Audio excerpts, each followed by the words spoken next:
I'm going to drop a couple bombs on the FD channel right now. Who are you rolling? I am rolling with FD.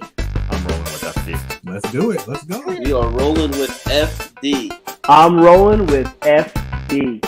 Oh, you know we rolling with FD, baby. We got alpha and bros in the house. That's right. Peace out, my brother. Woo! You gotta love it, man. This is a family thing. That's good. That's good, man. Hey, Renee, who you rolling with? Rolling with FD. Hey, Matt. Rolling with FD. C. Bless, who are you rolling with? I'm rolling with FD. I'm rolling with FD. That's how you just rolling, right?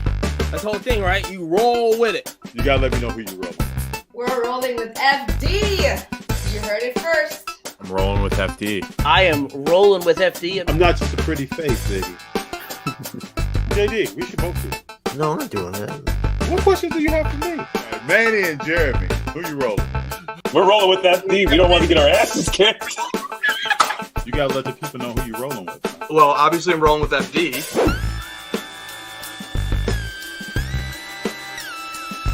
Hey, what's up, everybody? This is Monday, April 17th. I have a person that I have a lot of respect for. We want to talk to for quite a while now. And I'm going to bring in Coleman of Coleman Cards. What's up, man? What's going on, FD? Thanks for having me on. Oh, yeah. It's good to have you here. Let's jump into the first question. I've always wanted to know, and I don't think I've heard the story. I would always like to talk origin stories. How did Coleman get started in the hobby? What was your influence, and what kicked you off, and why? My influence was just my friend group at the time. When I was 10 years old, I was in fourth grade, and some of my friends were collecting, and it was the 96-97 NBA draft, and so I had a couple of friends that were like diehard Iverson collectors. Mm-hmm. And then I had a friend that was like a diehard Stephon Marbury collector. And then everybody was obviously doing Kobe. Yeah. And it was kind of the tail end of 96, 97. And they had 97, 98 coming out. And I didn't, all the good guys from 96, 97 were kind of taken as far as like my buddies, like who they kind of chose that they would collect. So 97, 98 came around, and I was like, all right, I love the movie Jurassic Park. I love dinosaurs and stuff. And there's this expansion team called the Toronto Raptors, and they've been around for 3 years now. And they got this kid with a lazy eye named Tracy McGrady. Yeah. So I just, I just went with Tracy McGrady, and he was my guy. And I just collected every single card of his I could get. All base cards, obviously, all base rookie cards and base insert cards, but nothing like of any like crazy value or anything. And that's kind of what got me in it, man. And I just I put together like what I thought was a really cool Tracy McGrady collection. And then when I was about 14, I sold it. And then I got back in. I like stopped doing cards and then got back in when I was like 17. And then, went hard at when I was 17. And what's funny is when I was 17, that was like tail end of LeBron year, 03, 04. So I missed a lot of the LeBron year. So I caught like the tail end and opened up some SP Authentic packs and stuff like that. But then the LeBron year got me really back in. So I went really hard for the next couple of years. And then when I was like 20, 21, I kind of exited for a second. And then I came right back in when I was like 20, 23 or 22, 23. And then I've just I've just taken breaks and stuff, but I've always done it. And then, just being a kid, collecting cards, my friends doing it. That's kind of how I started. Very cool. Very cool. Let's jump into, I know you picked up a while ago, Luka Doncic gold card. Walk people through kind of how you acquired that card, some decisions you made. What made you even want that card? So I bought that card in October of 2019. And leading up to it, obviously 2018, so late 2018 and then all of 2019 was obviously the 2018-2019 draft class, and Prism was huge that year because of Luka, and because of Trey. And the previous couple of years, I had been prospecting and buying and grading and flipping Ben Simmons Prism Silvers and Jason Tatum Prism Silvers and Donovan Mitchell Prism Silvers. And I saw this Luka kid. I heard about him in Europe, so I started kind of like following him towards the tail end of his time in Europe when he was winning the EuroLeague championship and or Eurobasket championship. I'm sorry, and then he won the EuroLeague MVP.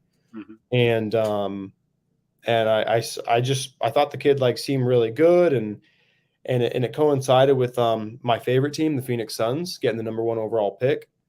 And so I was like, whoa, like I think we're going to draft this Luka Doncic kid. Like this is going to be awesome. And we hired his Slovenian national team coach, Igor Kokoskov.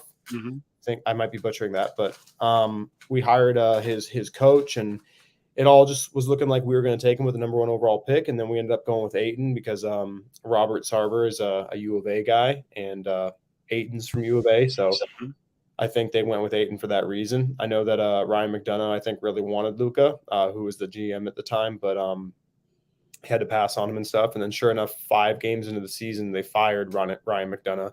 So I think there was a lot of friction there, I think. But anyway, so I went really into Luka Prism Base and Luka Prism Silver and just was buying a lot of those. And it all just coincided with a time where I was grading heavy. And I was just grading a lot of Prism cards and with PSA. I had a great PSA subber named Will the Autograph Guy, who I lived down the street from. And so I got really into the whole grading and flipping thing and understanding like, the more cards you grade, the more opportunity you can kind of make money doing it. And I would just do that as a way to just, fund other cards and I had some Luka Prism colors too. Like I got big on the blue ices. I really like the blue ices. So I bought my first Luka Prism blue ice raw for $1,000, and then I graded it, got a PSA 10, and I sold it for $1,500. And I thought I was like just doing amazing. That's right. You were. Yeah. I mean, I was. I mean, it was great. And then the gold was obviously like just such an unattainable card. There had been some sales and stuff, but the sales were like anywhere from like $8,000 to $9,000 at the time, which was just so much money. Like nowadays, obviously, like we see a lot of cards that just like it feels like every card is worth like $8,000 or $9,000. But at the time in 2018, 2019, like $8,000-$9,000 on an unproven kid was just a lot of money. Right. So and more than that, it's just you couldn't really even get your hands on one anyway. Even if they did come for sale, because people would buy them pretty quick. So I wanted one. I thought I always wanted one. I wanted to get, a National Treasures, but I couldn't really afford those. Those are about $8,000 to $9,000 too.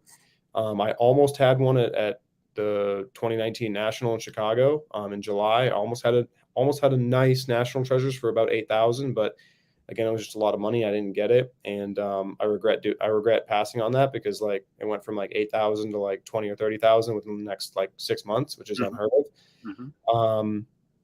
And then this Luka Prism Gold popped up on eBay, and it popped up in an auction format with a high starting bid, with a buy it now option, and it was graded a BGS 9, and very quickly everybody figured it out and saw the auction, obviously. And, at the time, it was, the Luka's second year had just started. Yes. So we were in the beginning of October, and the season had just started. And if you remember at that time, Luka had already had this great rookie year. He won Rookie of the Year. And then he came out in the first, month of his second year on absolute fire. Yep. Absolute fire, just putting up 30-point triple doubles, 40-point triple doubles left and right. It just felt like every single game he was going to come out with like a monster triple double against a really good team and win. And in that first month or two, I mean, like just the run up of Luka just was insane because he already had this historic rookie year, and people were kind of like thinking like, well, what can he do in his second year? And he literally leveled up in a way so like stark, like such a stark like level up that he easily could have won like most improved player that year. Yes. Even though he already had a great rookie year. So his stuff was on fire, stuff was going up, and this card popped up on eBay. But everybody knew like if a BGS 9.5 was around 8 to 9,000, what would you put a BGS 9 at? And everybody knew it was probably a little bit higher because of how Luka was playing. But the starting bid on it was $12,000 for a starting bid. So it didn't have any bids. And the buy it now price was 16. So, you know, nobody wanted to put a starting bid on it. And I was able to find the guy off of eBay because I was in a Luka chat on Instagram. Because a bunch of us Luka collectors and stuff and people that were Luka fans formed like a chat on Instagram. And there was probably like 15 of us in there at the time. And I think now there's probably like 30 in there. But there was a gentleman that posted that he found the person on Instagram.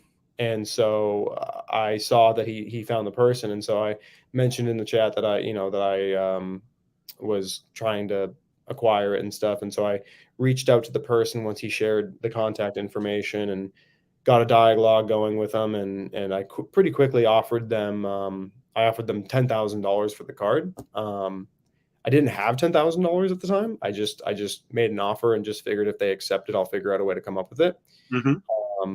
And then they declined that. And he wouldn't, I can't remember if he would like give me an actual number, but he basically was saying like he wanted 12. I think at one point he said like, look, I would sell it for $12,000.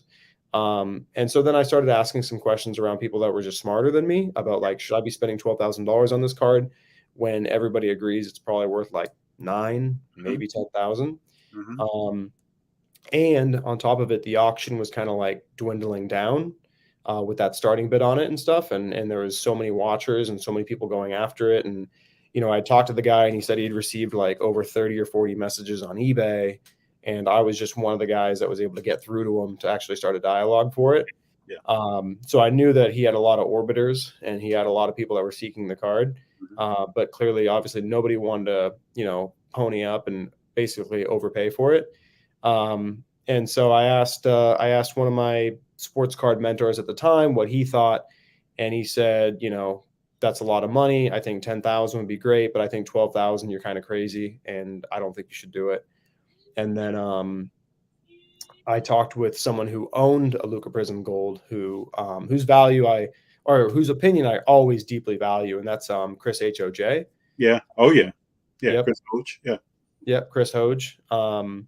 He, you know, I was talking to him about it, and we were just kind of going back and forth on what we thought it was worth, and this and that and the other, and you know, he kind of just, you know, I'm paraphrasing, but he sort of said like, look, at the end of the day, there's 10 of them. And, you know, you don't know if you're going to get another shot at it. You don't know what it could go up. And if you believe in it and you want the card, then, you know, you should consider just overpaying for it.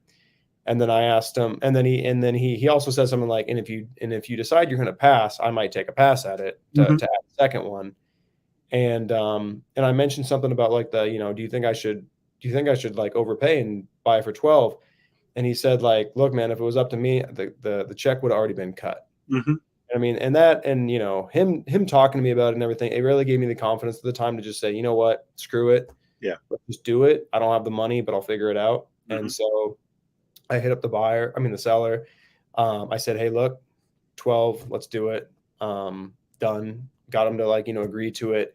And then I sent him a $12,000 friends and family PayPal payment for it, which locked it in and then got him to ship it, because obviously my whole fear was that you know, he might back out, he might not ship the card. And you know, when you're in a situation like that where you know there's so much competition to get it, even though you're overpaying, like there's just this fear of like, until you have the card in hand, you know, like it's just, it's not yours. And so I sent him a $12,000 friends and family PayPal payment. And as soon as I sent that, it came from my bank account. So my bank account overdrafted by like $12,000 immediately. Mhm. And I knew that I had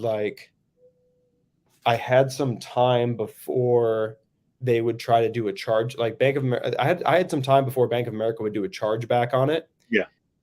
So I knew that if I sold a bunch of stuff real quick, I could just deposit the money and replenish that negative balance. Yes. So over the next 48 hours, I went on a pretty crazy selling spree, and sold basically, a lot of the inventory that I had. Mhm. I also, with my credit card, I took out a cash advance on my credit card to do that. And then it coincided with me also going to one of my first ever shows to set up, the Chicago Sports Spectacular, which I went there. And then over the course of the weekend, I just sold as much as I could, came up with as much cash as I could, and then went and deposited that into a Bank of America and made my account whole so that they wouldn't charge back or anything like that. And then that's it, man. And then I owned it. I had the card and it was in my possession, and I owned it for, if it was October 2019, so you got 2020, 2021, 2022. So I owned it for 3 years, Mhm. and then I sold it Mhm. in October 2022. Mhm. And I was very bittersweet about selling it, but also it was a hard decision to make, but it also made a lot of sense for me too, to sell it. And so I sold it. I did very well. Mhm. And it'll probably be that card, and like that whole Mhm. experience will probably be written on my tombstone as Oh, yeah. what I was known for, so yeah, it was a really, really special experience, and I really loved owning it, and I hope someday I get to own it again. So we'll Oh, see. Coleman will. You will, man. Oh, yeah. I appreciate that. Thanks, man. Oh, yeah. I'm gonna give you some flowers, bro. Before we got on, I was telling you about I used to watch your podcast with Sasha, and I learned a lot listening to that. But you told the story. You told part of this story that I heard on that podcast about, and there's a comment here from Demetrius, a guy I went to high school with. We were close friends. He said Coleman is a bold guy. You told a part of this story about this card and how you got it, because Sasha was asking some questions about it on that podcast. And just like you talked to Chris Hodge, and he kind of gave you confidence to do some stuff and to make some moves. And I think that's what Demetrius was referring to as far as being bold. Listening to your story reshaped everything for me as far as taking on risks, man, and making a move on something when you have to make a move on something. Because this is a car you're talking about that, yeah, you may not see again in the short term at all. Once that card is sold to someone else, you'll kick yourself. You'll say, oh, I should have made that move, or I should have did this. And you imagined, you talked to people, you did your research. And I just heard you say some things about the organization, what was going on with Dallas, what was going on with Phoenix. You do your research. I pride myself on trying to do as much research as possible on a player. I watch interviews. I look at stuff almost every night when it comes to the hobby and then when it comes to the sports that I'm interested in. But the way you navigated, imagining what you wanted to do and then orchestrating it is what, if you lined 100 people up, 1,000 people up, most people are not making that move. They can't envision it. They cannot see that. And that was the thing. When we first started the channel, you were one of the people that was like the top of my list that I got to meet Coleman and say what's up to him and get to know him, because it's special, man. For you to make that move, Coleman. I know you're a very modest person. For you to make that move and execute it, man. I've worked in sales. I've done a lot of stuff. A lot of people can't make that move. They can't envision it. And to me, that's a gift. So I just want to give you your roses, bro, because you have inspired me. There are certain cards that are in my collection right now that I made a move on. There were some times that I didn't have the funds. And I buy everything in my collection in cash. I pay for it in cash. But I found ways to come up with money to really sit down and look at a card in my PC and say, do I really want to keep that long term?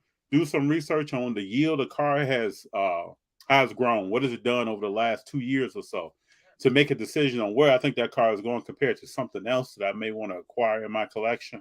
And it really goes back to listening to your story. Man, well, that means a lot, man. I really appreciate you saying that, man. And I'm really glad that it's helped out in a positive way like that. And I mean, look, like I've, and look, I mean, for that move, there's 10 that didn't work out, but fortunately, that's the type of thing that I mean, look, man, I think there was some risk that I took, and there was definitely, some boldness maybe, but at the end of the day, I got so lucky. Because at the end of the day, generation, man. Yeah. Yeah, at the end of the day, I thought that card could be, it could have been worth 4 to 5x over the next 5 to 10 years, and that's kind of why I purchased it and stuff. And then, I purchased it right at basically the perfect possible time, the last time that I could possibly get it for that sort of price point before it went on just an absolute, insane run. And then obviously, like, the hobby and the market in general has kind of gotten back down to a point where it reminds me a lot of 2018, 2019, where, some of this stuff is so low now that people don't want to move it, at 80% comps, 90% comps. And it's reminding me a lot of that time where, over the last 3 years, making some of these decisions is like, I feel like it's been a lot of people. I think people over the last couple of years have had too much confidence with taking these risks and stuff, because they've seen things go up and they've seen these prices and everything. And now we're to a low point where I think there really does have to, now the people that put in the research, that, have the knowledge, that are, really willing to, like, dig their heels in and make really calculated risks, are the ones that are going to do the best, because there's so much fear in the market and there's so much uncertainty. I just picked up a Michael Jordan insert card this past week, and I paid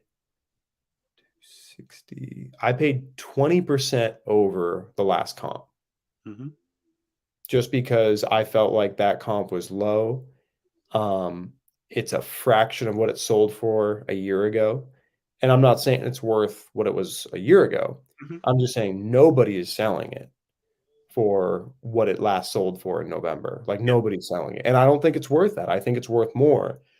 But I think I was also the only one willing to probably spend 20% over it. And I think I'm getting a great deal. Like, I think I'm thinking I'm getting a great deal, even though I'm overpaying. But, I've seen so many cards, in my wheeling and dealing over the last couple of months, where people are like, well, it's sold for this, so I can't give you that. I got to give you 80% or 85% because it's just going to keep going down. And with some of this stuff, like, I could still see it going down, but with the right things and stuff, I know enough to understand, like, it's not going to continue to go down, like, because now we're reaching, like, some of these 2017, 2018, 2019 prices. And there's so many more people in the hobby. There's so many cards that are connected to really strong collector bases that now the collectors, it's a feeding frenzy. They're coming in for all these cards that they've wanted for a while, but were just too expensive. And now they're back to, like, actual realistic prices. So it's a really interesting time, man. It's a really interesting time. But yeah. I know another thing that I picked up from you. I remember when Sasha picked up the Pokemon card, very rare Charizard. He was debating, what should I trade these cards? What should I do for this card? Am I overpaying for it? And you stepped up and said, do you want the card? I remember that. Oh, yeah. I do my research, man. I've been watching stuff for quite a while. And that planted a seed in my head of sometimes when you're in a situation, you're talking about paying 20% more than the most recent comp on a card. Sometimes you have to ask yourself, will I see this card again? How rare is it? Do I want to close this deal today? Or am I going to walk away for $200, $300, $50, whatever it may be that's in a person's budget? Am I going to walk away from this card for that? or am I going to add something to my PC for whatever the amount of time that I want to add it to it for, and have something that's rare, different, genuinely different. Anybody can look at it and say, man, that's a card right there. Yeah. Yeah. I mean, that I'm very conflicted about that moment in time when I said that, because I do believe in that, but I also, in that particular moment, I wasn't aware of all the different factors at play in that deal. And I kind of just, I'm conflicted about that advice that I gave Sasha in that moment, but in general, I do believe in that um, because at the end of the day, well, when we're talking about prices like that, I probably should have been a little bit more aware of what was going on in that deal before I just came in and blurted that out. But in general, when cards are rare and it's a price point that, you're comfortable with, but you're just not sure, and you want the card and something that you really do want, not as just an investment piece, but it's something that you really care about, Yes. then yeah, then you should ask yourself, like, you know, do you want the card? Do you want the card, or do you just want to, be right about how you're getting into it? Like, no, I have to get into it at 85% or 90%, or I can't pay a little bit more or something like that.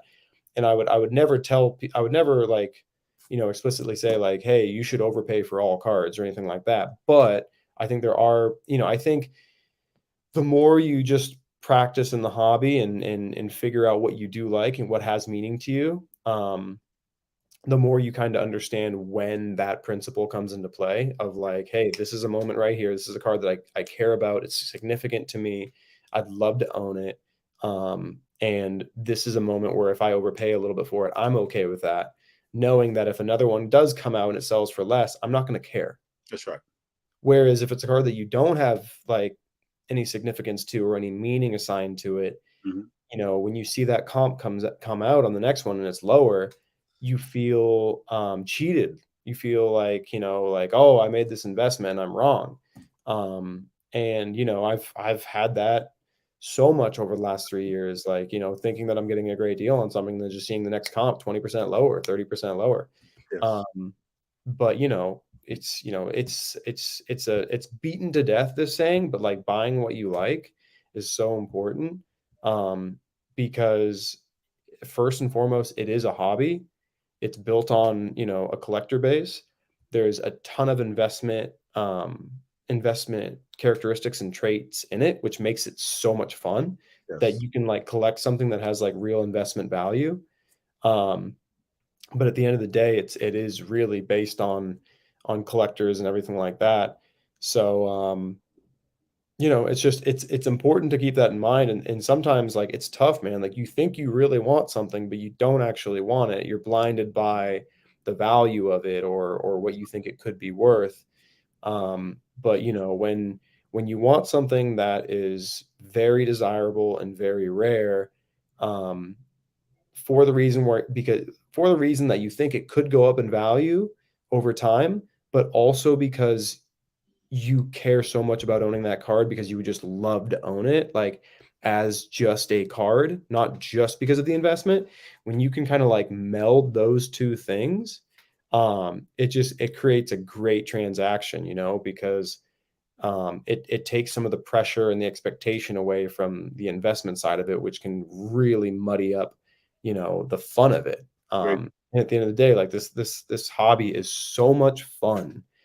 Sports are so much fun, and to be able to own, cardboard of these players that we, like, love and worship.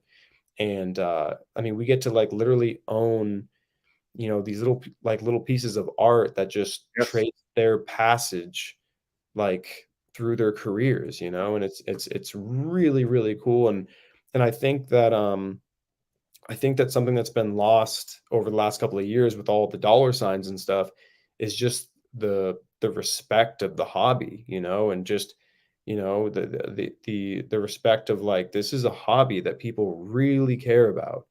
And it's totally fine to have it as, like, an investment. That's completely fine. But, like, it's a delicate situation because you have collectors and you have investors and flippers and everything like that. And sometimes the investors and flippers are mad at the collectors, and sometimes the collectors are mad at them, and it's like it's an ecosystem where they all work together and stuff. But I think the big thing is just everybody having respect for each other and understanding that, like people care about this stuff a lot, even though it's just cards, like, and I think when you get to any sort of like real level, when you're like acquiring like extremely desirable, valuable pieces, especially from people that don't have them for investment reasons, they have them for investment / they are deep, deep, deep like collectors. Yes. The only way you're going to even be able to deal with those people is like if they view you as a peer, or if they view you as someone who has the respect and the care about, about owning that card and being a steward of that card, and um, I think that's a huge thing, man. Is like, some of the cards, some of my favorite cards, man. Like I just like I love that I get to be a steward of this piece of cardboard, knowing that I might not own it forever. And when I do end up passing it off, I'm hoping that it goes to someone else that's going to cherish it and care about it too. So anyway, it's a lot of I agree with you wholeheartedly, because I've had some people reach out to me because they know what I collect and what my passion is and what players I really like to watch as well as like to collect. And they may want me to have something in my PC because they know how I feel about the card, the player, the hobby, the community. They know all of that. And I will tell you, it still sometimes blows me away that it's almost like an extension of generosity. Like, people have made me aware of stuff that is for sale that they don't even want the card. They just want me to know about the opportunity of possibly meeting this new person to build a relationship with, or potentially owning something that they know would enhance my PC because of the passion I have for it. Absolutely. That is one of the most beautiful things about the hobby, man, is like when you have those relationships of people trying to help other people. For sure. So now you talked earlier about watching sports. Speak to kind of how your sports watching enhances or plays a role in what you buy or what you may collect, things like that. I forget who said this. I heard Chris HOJ say it on the crossover, I think, at one point. And oh man, I can't remember who exactly said it. But if anybody knows who said it, please let me know and I'll give a shout out or something like that. But they said like one of the coolest things about sports cards is that your homework is to watch sports. Like it's like if you watch sports and you really know sports and you really understand sports and players and why certain players are more loved and everything like that, you can excel so much at sports cards because you realize that it's not like obviously the sports matter, but there's more to it. Like this, for the same reason why are Stephen Curry cards so valuable, but Kawhi Leonard cards aren't even close to as valuable, but that's kind of, going off on a tangent a little bit, but watching sports, like it just gives you such an advantage in sports cards because I feel like there's so many people that they don't watch enough sports or they just don't watch sports and maybe they just like sports cards. And there's a lot of people that,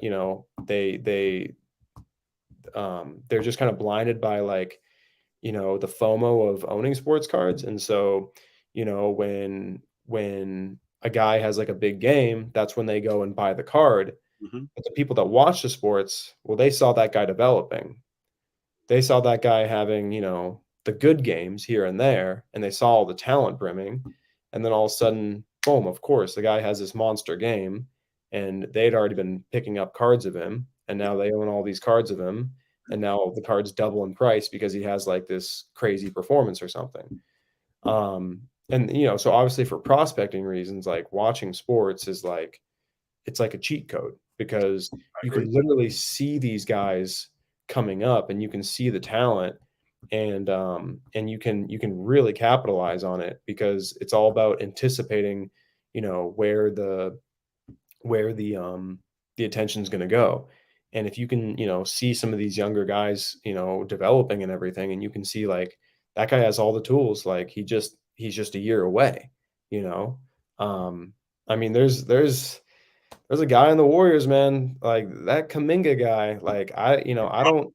He's coming along. He's coming along, man, and I mean, like, and obviously there's a lot of hype around him already, but like just as an example, like there's already hype around him already, but like if you watch him play and you see some of his flashes and everything, and he's in that organization, Yes, like if he was on the Charlotte Hornets, I'd see that talent and I'd be like, nah. I agree. But you see him like he's on the Golden State Warriors. They're trying to develop him. Like it's guys like that where it's like, and I feel like his hype has actually died back down. It has. Whereas like his hype was big when he kind of got onto the team and stuff like that, and then he wasn't doing well. But if you watch him play, it's like, yeah, there were stretches where he wasn't doing well, but I mean, the kid like didn't really even know how to play basketball, and he's just learning everything. And then now you watch him, and he's picking up things so fast, really quickly, especially these playoff games leading up to. Oh my gosh! And you see Draymond talking to him throughout the game all the time. And that's the thing, right? Is like if you watch the games, you understand Draymond's talking to him on the court. He has an on-the-court coach, one of the best defenders in the NBA. Mm-hmm. So it's like, and you see him getting better faster.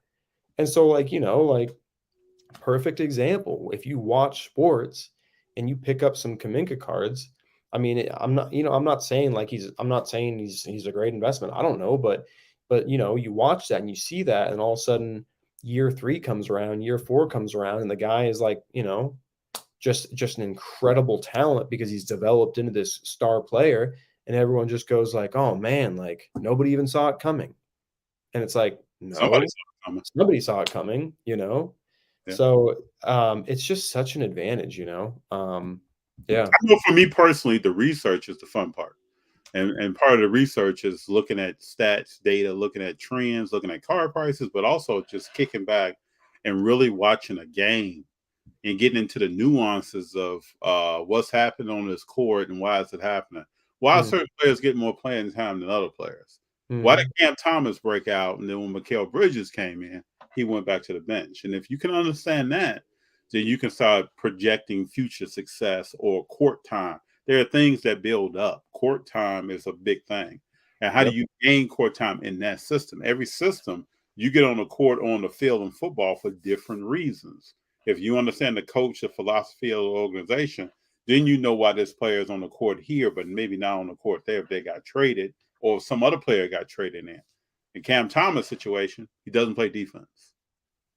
Mikal Bridges does. He's actually a pretty good defender. So if you know that, then you know why this guy is sitting down. So those are kind of the things that you start thinking about, and you're like, okay. Now, Cam Thomas may leave and go to an organization that wants more offense. He might get more playing time. If you know that, how that coach, that GM, listen to some conversations, what they talk about, you can start making some decisions there. That's exactly right. Yep. No, the Mikal Bridges situation reminds me in a different way of Harden going from OKC to Houston back in the day. I was following Harden, and he was third fiddle on that OKC team, but the way he could run a pick and roll, and in the fourth quarter, he was playing point guard for the closing minutes. That's right.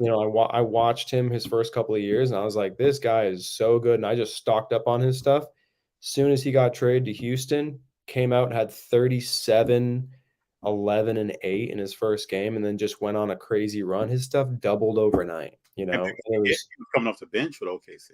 Exactly. Yeah, he was coming off the bench, but he was finishing the games in big games, when they made that Western Conference Finals run when they got beat by Dallas the year that Dallas won it. If you watch that, you're like, oh well, OKC got beat 4-1 in that series, but it's like, but if you watch those games, Harden in the pick and roll, at the end of games, given the soon-to-be champions fits, as a 22-year-old player.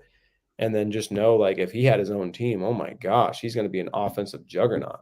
And it's just like 2014 with the Golden State Warriors when they had San Antonio on the ropes. You got future Hall of Famers on the ropes by with Klay Thompson and Steph. Nobody ever said a backcourt could win the championship, but they're out here. They got legends on the run. Tony Parker had his tongue hanging out trying to stay up with Steph. And Steph's dropping 40. So you start looking at this, you're like, man, who are these guys? Yeah, they're coming. But in today, I think, Coleman, that it's about instance. It's the microwave age. So people think Ja comes out, LaMelo Ball comes out. We're going to average 20 until we retire. And if there's no ramp up, there's no Dennis Rodman getting better. There's no Scottie Pippen getting better. Now you come out and instantaneously, you're all-star. You're going to be a future Hall of Famer. You're going to start winning championships in year 3. It does not work like that. You're starting to see Anthony Edwards and several people in the playoffs right now actually learning what playoff basketball is like. It's not like the regular season. And you see, like Anthony Edwards in that first game, he was really tired. He could barely stand up in the fourth quarter. Is that the Nuggets game? Because I didn't watch that one. Yeah, the Nuggets game. And then the play-in game is when he was really like, where he came out and shot 3 of 17 or 0 for 9 from the three-point line. He's like, that was the Lakers game? Yeah. Yep. Yeah, he had a horrible game. Horrible game. People got to learn what this game really is when you get down to 16 wins and win a championship. Yeah.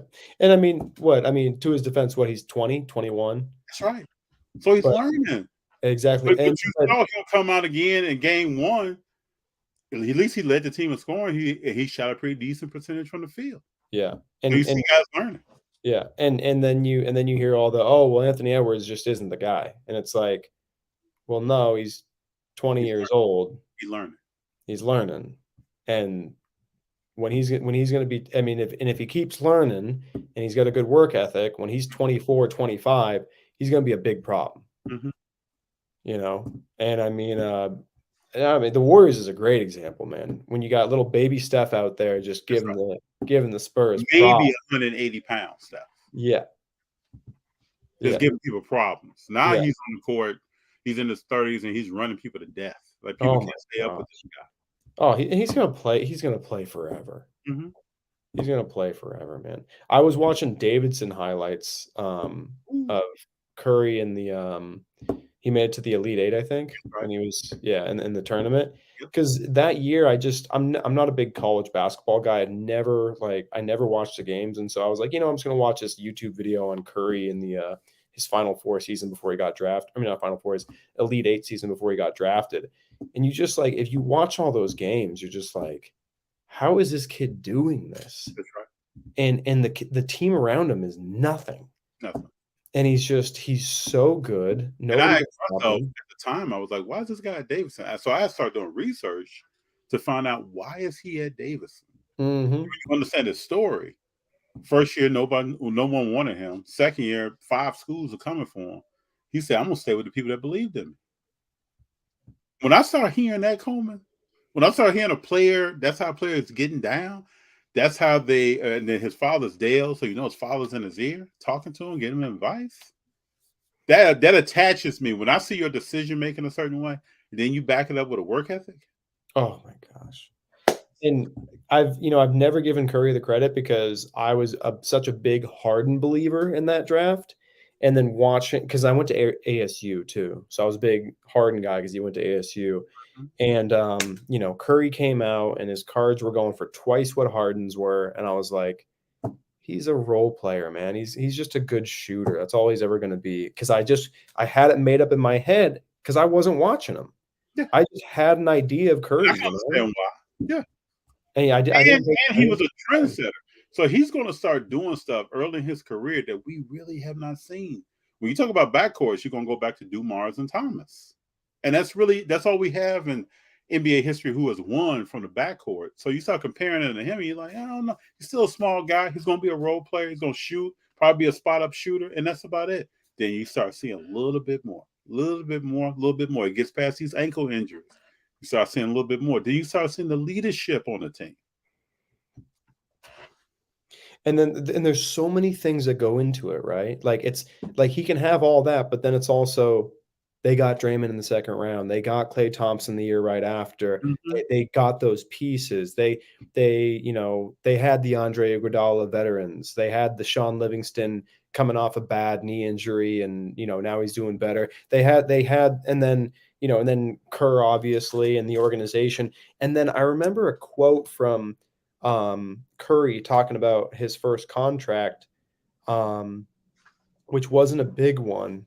I think so. He had his rookie deal, Mhm. and then he took an extension, but it wasn't like a mega extension or anything like that. It was just a decent one.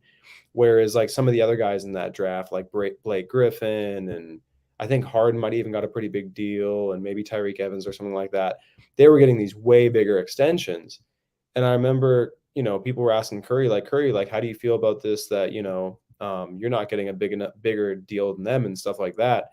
And he said, like, my dad taught me that it's not about how much you get, it's about how you manage what you get. And it's like, just hearing a kid say that, man, Oh yeah. and said it in the way of like, don't worry about what you get, just worry about how you manage what you get, and you just work your tail off and the rest will come. And that's exactly what happened, man.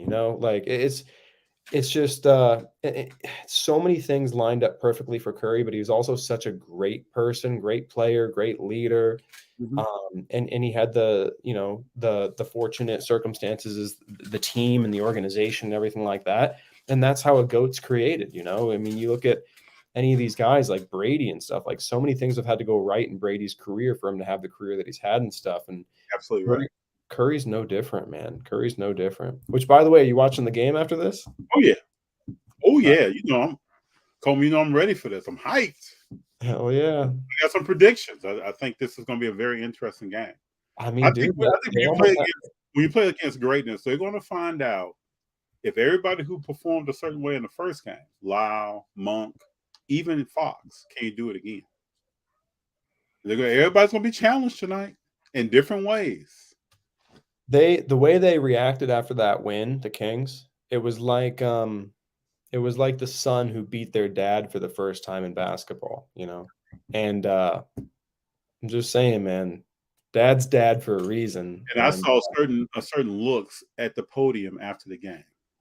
I saw people on Golden State looking very serious after the game, talking a certain way, and just being humble and saying we're gonna come out and see what's up. Yep. And Draymond, I love Draymond because he puts stuff in a certain way. He said, the crowd was great. They haven't had a playoff game here in 16 years. They should be hyped. We have become accustomed to this. So we're focused right now on game 2. And that statement said a lot. Oh my gosh. The fact that the Warriors, they're not even worried. Mm-mm. They're like, okay, let's see what happens in game 2. It's going to be special. We got a comment here I want to get in. Yeah, JD the Collector. Good that JD's here. He was talking about the eye test. We were talking about watching players. Dexfo says, Jaden Hardy of Mavs is my sleeper buy. Second round pick. We'll go top 15 in a redraft. No regression with LaMelo. Last night we were on talking about regression, Brendan. LaMelo Ball, I think he's a person that's sitting around hype. We'll see if his play backs that up. Akana says he's not called Ant-Man for nothing. We were talking about Ant-Man. And the Warriors shouldn't be dropping games, though. But, there's only been a few teams who have won and swept everybody. And I think it's been years since someone won 15-1. Yeah, that Kings team is good too. They're no joke, and they're a come-up team. They're like a young Warriors team back in the day. No, they're a very well coached, well put together team, and there was a lot of emotion in that. But can they match that? We'll see. I can't wait to see. I can't wait. I want to talk to you about too. To me, you're one of the people in the hobby that when I come up to your table, you have a certain approach. You're knowledgeable of your cards. Not saying other people aren't, but you're knowledgeable of your cards, and you're willing to have a conversation about things. Talk to people about your approach, what shows you decide to go to, and your approach of being there, and kind of what cards you have available for sale or what you're thinking about if people haven't been to your table before. As far as which shows I decide to go to, anything that's convenient, I love going to. But also, I've found I love going to the Dallas Card Show because I started going to that in 2020, and that's basically the first year I really started going to shows really hard. I went to the Chicago Spectacular in 2019 to set up, and then from there, I went to the Dallas show, and I've pretty much hit every Dallas show since then. I got a buddy of mine, John, at Summit Sports Cards on IG. He and me, we both go, we travel together all the time. So he's one of my great friends in the hobby and everything. And so he's big on, influencing me on which shows to go to, because, he definitely looks out and stuff. And, sometimes we'll say, hey, like, I think we should go to this show and everything. But, a lot of the shows I end up going to are just through word of mouth at shows, people that are promoting, or, friends in the hobby that tell me about a show. But as far as setting up and everything like that, and how I kind of go about it, I try to keep pretty low expectations when I go to shows, as far as like, what my deals will be like, or how much I'll sell or anything like that. I find usually, you only have so much control over that as it is. And one of my biggest contexts for going to shows is how much can I learn? How much can I learn at this show? Because the amount that you can learn just through authentic, like, real conversations with other collectors and investors and people at the show, or just friends that, acquaintances and people that are, stopping by to talk for a little bit, it's just incredible. Sure. The amount of information that you can learn at the show just by going around and talking to people, talking to dealers, it's just incredible. So, I really do try to keep a context of just, how many great conversations can I have and stuff, and how much can I learn? And then, another thing I do when I set up is I try to price all my stuff really fairly. That's a big one. I want to be known as somebody who's priced fairly. Just because I know that when I walk around the show and look at tables, when I see stuff that's, priced at 50% over comp, 20% over comp, 30% over comp, I get it in my head that there's not even a conversation to be had about negotiation, because maybe they're not even willing to go down to what it's worth. And so I won't even look. So, one thing that I always do when I approach shows is I really try to, have my stuff priced fair. And if I don't have it priced fair, I try to disclaim why. Perhaps like because I think the card's very rare, and I'm just not super motivated to sell, or it's just more of a personal collection card for me that I wanted to show off. But yeah, does that answer the question a little bit? Yeah, that's a question. Let's talk about building relationships, because I think they're very important. Letting people know who you are, what you collect, find out more about them. Kind of talk to everyone about how you go about building relationships and the importance that you've seen of that fact in the hobby. Yeah. Well, again, I love sports cards. I love what I do. I tell people all the time, like, I feel like I'm semi-retired because, I'd be doing all this stuff anyway, even if it was just a small side hustle that didn't make that much. It's always been a side hustle in my life, and I hope it always remains no matter what I end up doing. But in that way, like, I'm really curious and I'm really interested. And so I find, the best way to build relationships, or network, or make friends, or whatever you want to call it, is to be interested, and so, I heard a great quote when I used to act, and it was like, if you want to be interesting, be interested. And I find, like, when I find somebody, that has some stuff that I don't really know about, but I'm fascinated by, or stuff that I want to know more about, I just start asking questions, like, what do you, and I'll ask a lot of people, like, what do you collect? What are you looking for? And then, start a conversation from there. And sometimes it doesn't go anywhere because they're just stopping by real quick to check out the table. Sometimes they just want to come and say hi.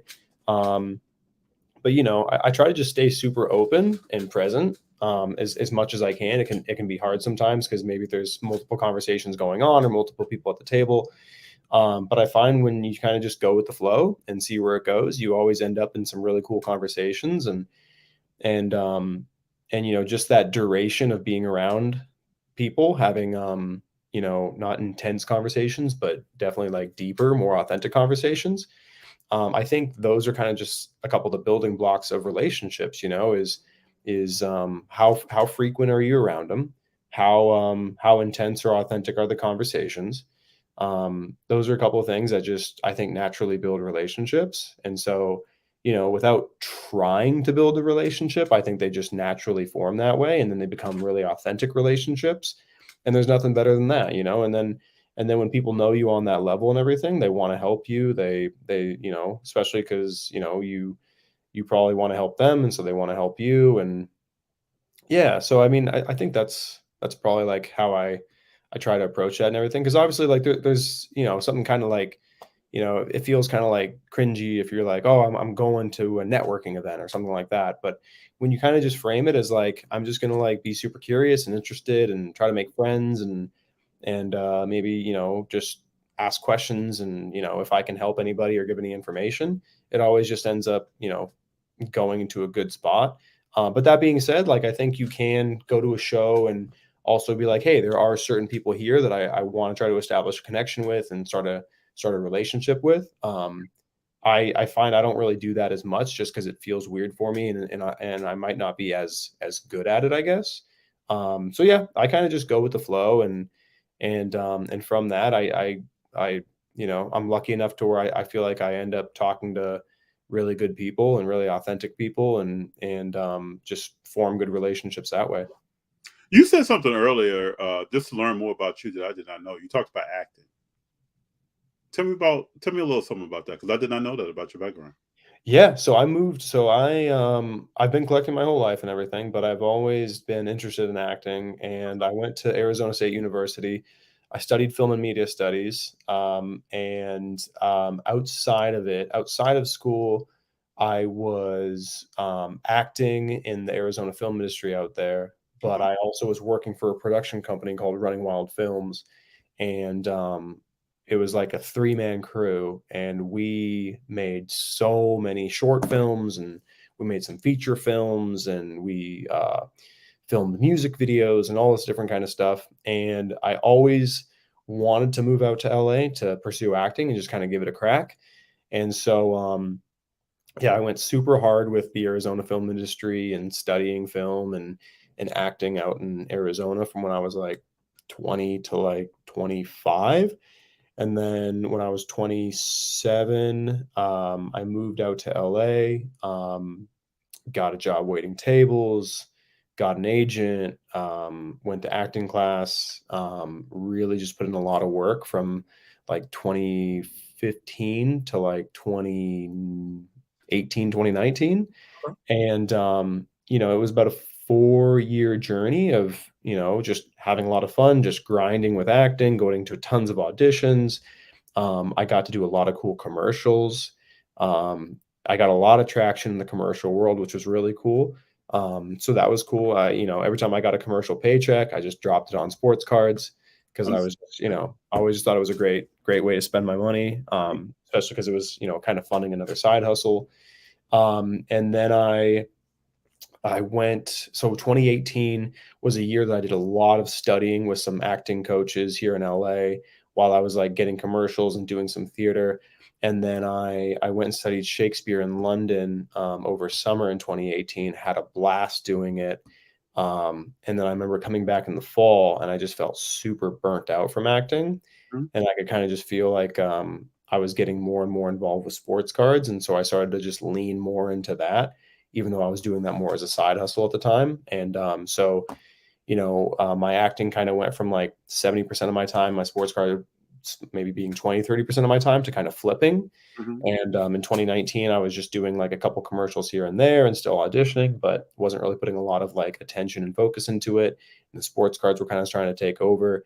And then by the end of 2019, I just completely flipped and started my business with sports cards and went full bore into that, quit all my day jobs. Well, I mean, I had a bartending job and I'd work like small bartending gigs and stuff like that. And then basically just told my agents like, hey, stop submitting me. I'm kind of cool and done. And since then, I've done a couple plays and stuff. I've done some short films for friends, but I'm very content where I'm at right now with sports cards. I love it so much. But yeah, that's what I was doing with acting. Well, thank you for walking me through that. I didn't know that about Yeah. you, and Yeah, it's great to learn more about Coleman. Thanks, man. Yeah, for sure. So you're selling sports cards full time. Talk to everyone out there who has that aspiration. It's something that they want to do even a greater percentage of their time, or they want to do it full time. What is some advice that you would give to them? Well, one advice I would always give is if you're wanting to do it as a side hustle and you're wanting to maybe even turn it into a full-time job, I would figure out what's your favorite. There'd probably be a couple things. One is figure out your favorite sport, and then start figuring out what are the most mainstream and liquid cards of that sport. So whether it's hockey, Gretzky rookie cards, or if it's football, Tom Brady rookie cards, or Mahomes rookie cards, or whatever, but mostly the greats, right? Like Brady. If it's basketball, Michael Jordan rookie cards, LeBron James rookie cards, Kobe Bryant rookie cards. Figuring out what sport you kind of want to like dip into, figuring out what the mainstream issues are and stuff like that. And then I would start really doing research on grading and figuring out where is there potential to make money in grading, because that is, in my opinion, one of the quickest ways that you can start to generate value for your collection or for your inventory or whatever it is.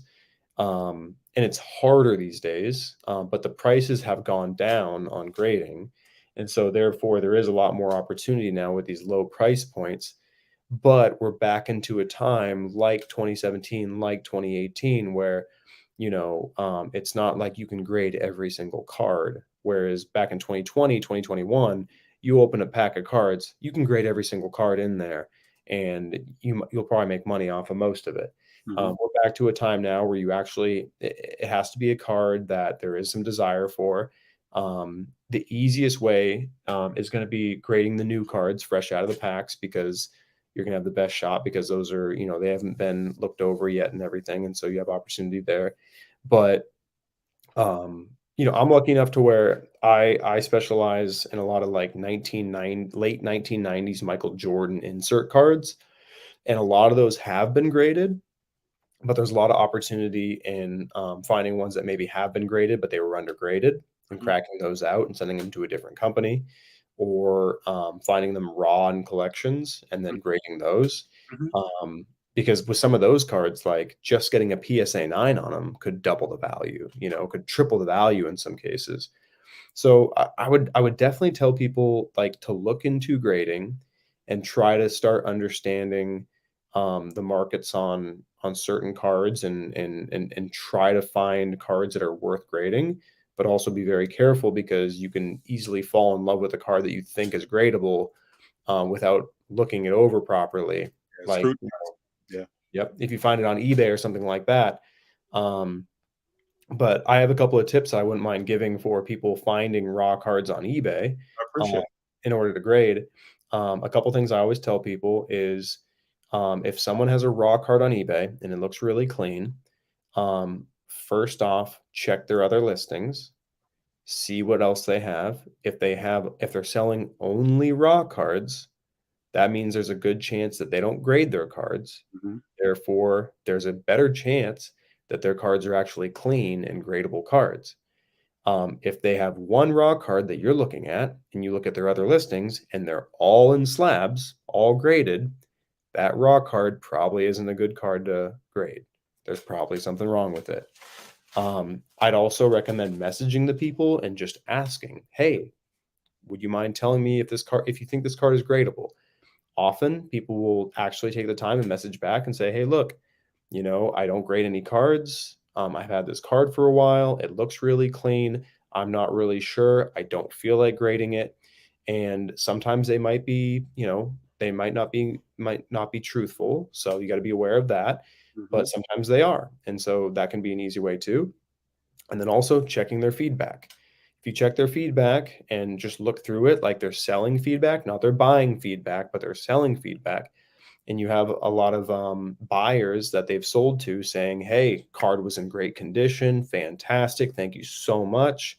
And there's no negatives and it's all just positive information.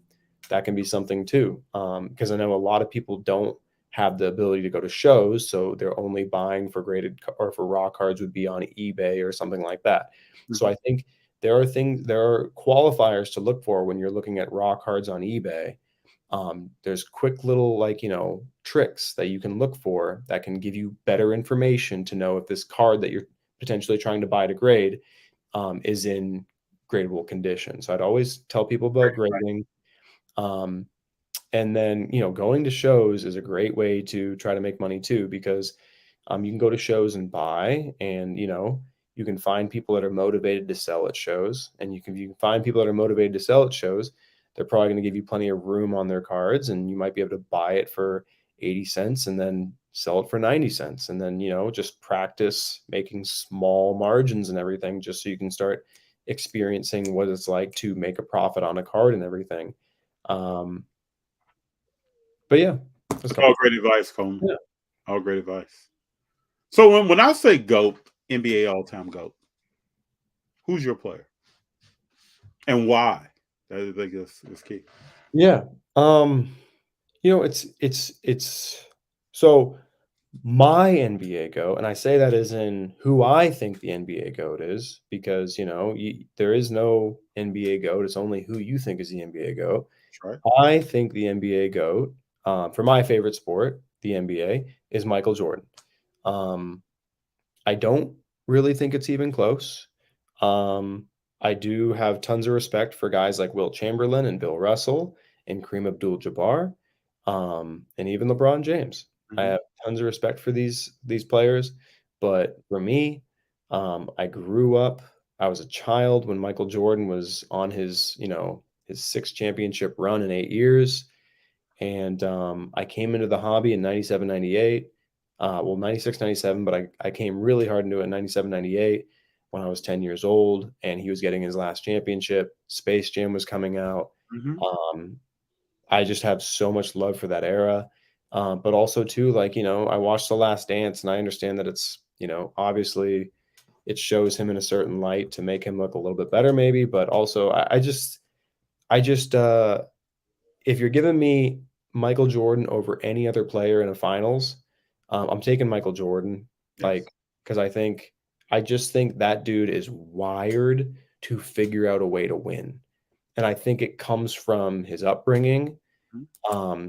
He's so pathologically competitive, that I think he would do whatever it takes to win.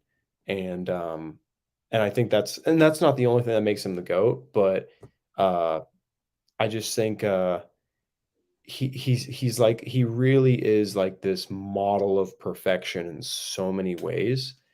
And I also I'm a little bit more old school too, so I kind of like someone who's kind of a-hole, who's kind of rough around the edges and lets you know it. I understand that it's different strokes for different folks and different times and stuff like that, but I'm not really I like the person that says, hey, you're messing up right now and I need you to do better. I like that. I respect that. The passive aggressive approach, I don't appreciate as much. And I agree. Yeah. So anyway, he's my GOAT. I want to hear your opinion. Connor says MJ all day, and we have, like you said, everybody has an opinion. My NBA GOAT is Nick the Quick Van Exel. The Quick. I can respect that. Brendan says, can we have an era like the 90s again with card design? Let me ask you this question. One of the few. I want to hold you a long time, but BGS just announced they were going to change their grading scale. When you first heard about this information, what did you think? And what do you think about when they said, "Oh, we're not going to make that change right now"? When they first said it, I was definitely taken aback. And then pretty quickly, I heard a rumor that it was an April Fool's joke, and I thought it must be an April Fool's joke. Then that would make sense. But then I started thinking about it as from both sides, why would they do it? Mhm. And I was like, I see why they want to do it because they want to create more tens. That's right. They want to create more tens because obviously, like, there is like a mental thing about, like all these people coming in, they want a 10 of something. So they want a PSA 10 because it's a 10. Mhm. So I thought like, oh, well, they're just trying to create more tens. But it definitely, made me a little frustrated because I own some BGS tens of cards and then what do those become? Like they're just Yeah. I mean they're labeled as pristine, not gem mint. So you'd have BGS tens with gem mint. So I didn't like the grading scale. I had a conversation at the Mint with Chris HOJ, and he said a great thing, which was just like, if you're a grading company, if you can do whatever you want, but don't change the grading scale. Like that's just like it's a sacred thing. And I thought that was You're kind of turning your back on some cards that I thought BGS has a lot of cards that are maybe 295s, 29s. You just reversing yourself on those cards, and it devalues someone's collection that may be sitting in the safe that they think is going up. Now you just said it's going down. 100%. Like, so what happens to all those cards that have already previously been graded, Like, and I understand that the market would somehow figure that out over time. Like over years, the market would figure out, okay, this card was graded before they made the decision, but it'd be so nuanced that not everybody's going to have that information. So it would devalue those cards. So that was super frustrating. I thought it was an April Fool's joke. And I thought it was weird that they basically did it as like a beta test type of thing to just see what everybody thought. And then as soon as everybody blasted it, they like took it down. I thought it was a great opportunity for them to just say, hey, April Fools, we were just kidding. But the one thing that was interesting about it is at the Mint Collective, I thought it was funny that it created such an uproar that everybody was talking about BGS. And like, what they say, like even bad news is good news. Yeah. Or there's no such thing as bad news, only good news. Everybody was talking about BGS and PSA, which never does on-site grading except at the National. They were doing on-site grading where if you had your cards submitted, they'd have it back in 24 hours, slabbed, which I didn't know about because all I was hearing about was BGS. Mm-hmm. So for better or for worse, BGS did at least steal away the attention from PSA for a little while, which I thought, was interesting. But yeah, I don't know. Kind of weird. Interesting. My last question for you. Yep. Zion Williamson and Luka Doncic. Zion's been hurt. Luka was hurt at the end of the season. Some of their cards are going down in value.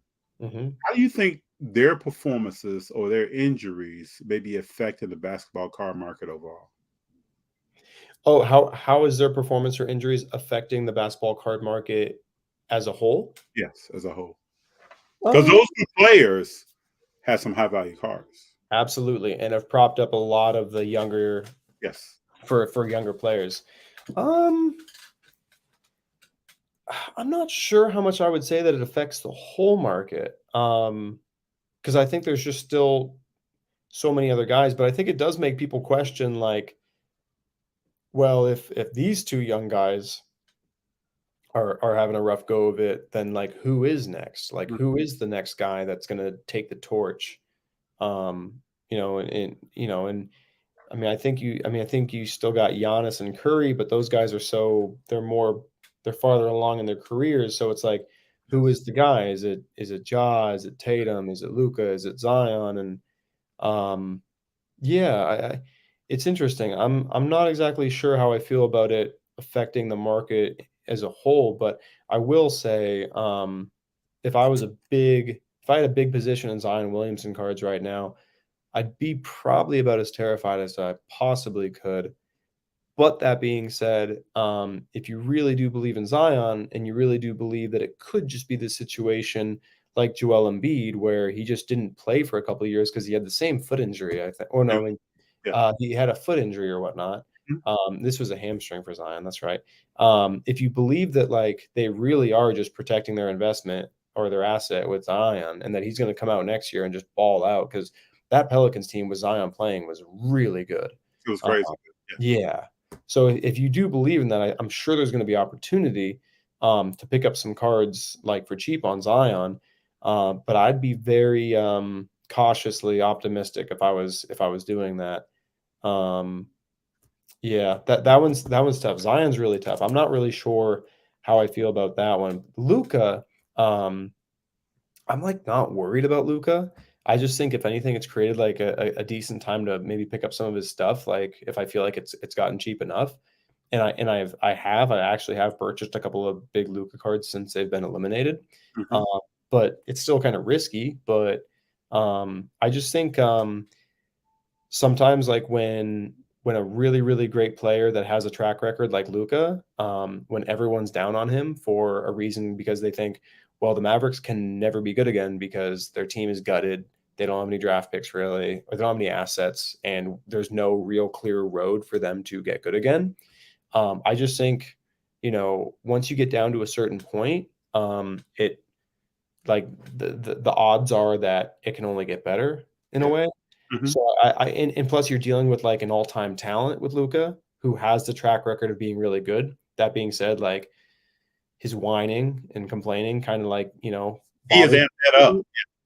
Mhm. But I'm trying to think of it as like he's 23, 24 years old and he's a savant and he just doesn't have the pieces around him. So I could see getting frustrated, but he's had a constant problem with the whining with the refs and stuff. So I hope he can get better with that. But and I hope he can take care of his body better. So those are a couple of like definitely like issues I fear with Luka, but I also just think I just think that he'll be okay. And I think that, this is a downtime, but I think going into next season, like I'm sure Luka stuff is gonna have some hype no matter what. Mhm. So I wouldn't be too worried. And like even at these prices, not at these prices, but I mean, even with all this stuff going on with Luka, I'm still selling Luka cards like on my eBay. Like I'm still having, yeah, like Luka's just a guy that even with the team being bad, like his stuff is still liquid just because it's Luka and people love him and there's a lot of collectors. It's just kind of the same as Curry. Like even when Curry was on that team 2 years ago, where Curry was playing great, but the team couldn't even make the playoffs. Yeah. I mean, Curry cards still sold well because it's Stephen Curry. Mhm. And he has a track record and everything like that. And obviously, Luka hasn't won a championship. He doesn't have an MVP or anything like that. But I think he has a body of work in his first 4 or 5 years in the league, which should at least make you feel that like this could be a good time to buy and stuff. But I would always go back to like, do you like the player? Do you like watching him? Do you like the card that you're getting? Can you afford the card? Is it going to be something that if it goes down an extra 20%, you're going to try to sell it? And if you can, and if you're answering yes to that, then maybe don't buy it. But for me, it's like I'm like, okay, cool. Like some of these Luka cards have gone down in value. They had championships built in, they had MVPs built in, and now they're going down to a price where he's almost getting to be, I don't know, he's getting closer to being a prospect again. Yes. So makes me think maybe I'll buy some. I understand. We got some comments here. Brendan says it's a Mark Cuban problem, not a Luka problem.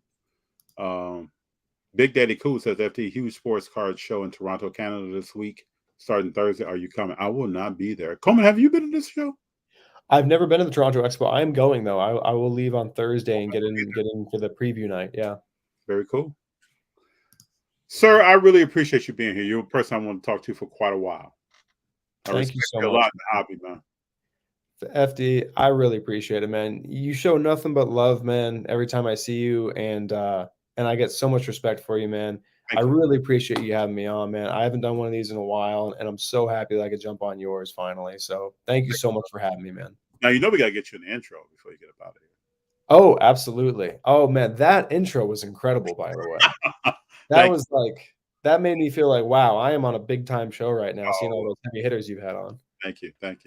Well, Coleman, I got to ask you, who you rolling with? I'm rolling with the F to the D.